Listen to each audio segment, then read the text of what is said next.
അശാസ്ത്രീയമായ റോഡ് നിർമ്മാണം മൂലം കുടുംബം മണ്ണിടിച്ചിൽ ഭീതിയിൽ. വെള്ളാങ്കല്ലൂർ പഞ്ചായത്തിലെ കാരുമാത്ര കടലായിൽ ഷൈമ ഇസ്മയിൽ കോഴിക്കാട്ടിലിന്റെ വീടാണ് മണ്ണിടിച്ചിൽ ഭീതിയിൽ കഴിയുന്നത്.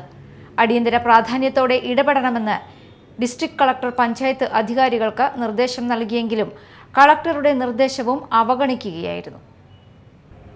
കടലായി കാരുമാത്ര റോഡിന്റെ പുനരുദ്ധാരണത്തിന്റെ ഭാഗമായി റോഡിന്റെ സൈഡിൽ മഴവെള്ളം ഒലിച്ചുപോകുന്നതിന് വേണ്ടി നിർമ്മിച്ചിരുന്ന കോൺക്രീറ്റ് നടപ്പാത പൊളിച്ചു നീക്കിയതാണ് വെള്ളക്കെട്ടിന് കാരണമായത്.